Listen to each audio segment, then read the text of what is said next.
Bonjour Monsieur Niguet. Bonjour. Votre frère et vous dirigez la société éponyme spécialisée dans la production de caramel. Sa performance peut être qualifiée de durable puisqu'elle est née en 1855 et que vous en employez aujourd'hui plus de 250 personnes ici, à Feurs, dans la Loire, et dans une nouvelle unité de production en Picardie. Monsieur Niguet, qu'est-ce qui a motivé votre démarche QVT, qualité de vie au travail, et quand l'avez-vous initiée ?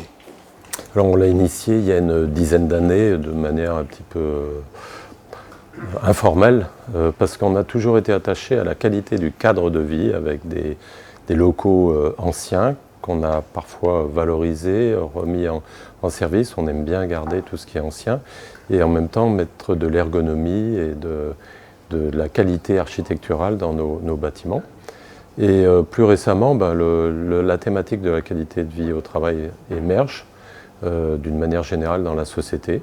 Donc on s'est intéressé à une démarche formelle de cette approche qualité de vie au travail dans l'entreprise en s'intéressant à différents référentiels, notamment les référentiels québécois BNQ 9700.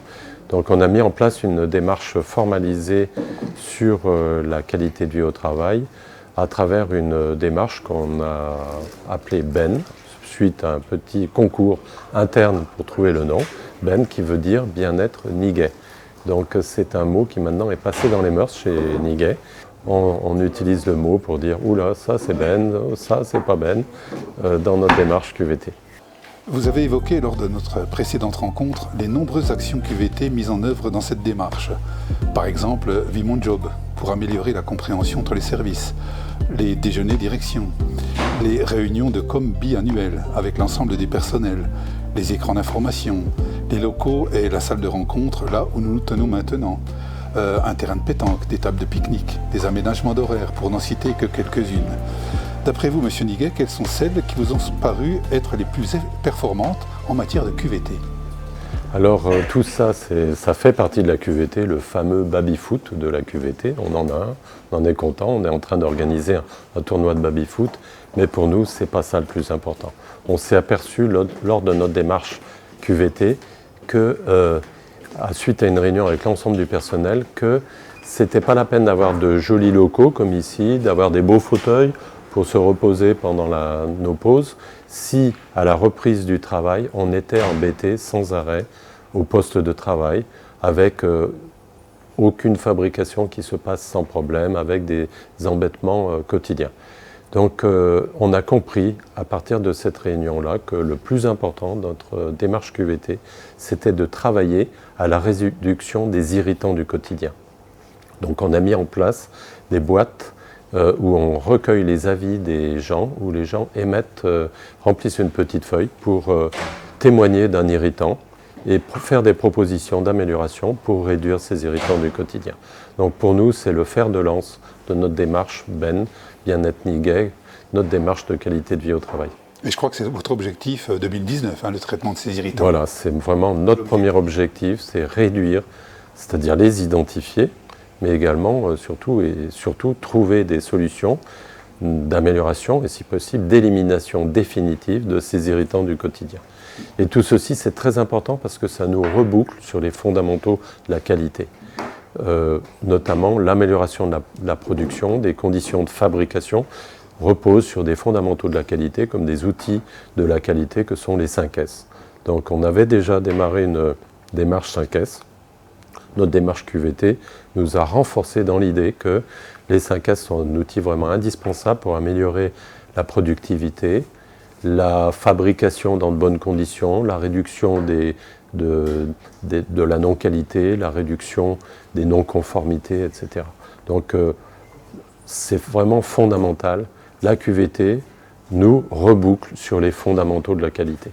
Oui, parce que réduire les irritants, ça réduit aussi le stress du personnel de production, bien entendu. Exactement. Voilà. Être irrité en permanence au poste de travail, ça efface complètement les bénéfices de la salle de repos, du baby-foot, du terrain de pétanque, etc. Donc il faut être complètement cohérent entre ce qu'on fait en termes de qualité des locaux, ergonomie des postes de travail, mais surtout le bon fonctionnement des outils de production pour ne pas avoir ce stress des dysfonctionnements en cours de production. De votre expérience, M. Niguet, quelles sont les conditions de réussite d'une démarche QVT? Alors la première condition de la réussite, c'est l'engagement de la direction, comme toute démarche qualité, que ce soit une norme ISO 9000 sur la qualité, ISO 14000 sur l'environnement, et toutes les normes sont basées en général sur le point numéro 1, engagement de la direction. Mais après, bien évidemment, cette démarche QVT doit être déclinée sur l'ensemble de la société, jusqu'à l'opérateur de production au poste de travail, et avec un management participatif qui fait l'opérateur de production acteur de cette démarche QVT, justement pour réduire ses irritants du quotidien, pour améliorer son poste de travail, améliorer les conditions de travail, mais améliorer aussi le process de fabrication pour qu'il n'ait plus ces irritants du quotidien. Alors, en conclusion, avez-vous une manière chez vous pour décrire ou qualifier un collaborateur épanoui? Vous citiez tout à l'heure une phrase de votre frère. Mon frère Yves Niguet, qui est directeur commercial, dit souvent on attend que les gens arrivent le matin en chantant et repartent le soir en sifflant. Et entre les deux, on espère que les gens se sont épanouis dans leur travail, se sont accomplis dans leur travail, en rentrant chez eux contents d'un travail bien fait et qui les a passionnés. Voilà. Au-delà de la QVT, c'est passionner les gens pour leur métier, pour leur travail, pour que, à la fin, les gens soient épanouis et accomplis dans leur vie quotidienne et dans l'équilibre vie professionnelle, vie privée. Et qu'ils puissent passer une bonne nuit de sommeil. Et qu'ils puissent également bien dormir parce qu'ils sont contents de leur journée de travail, tout s'est bien passé et ils se sont fait plaisir au travail. Merci beaucoup, M. Niguet, pour cette interview. Je vous en prie.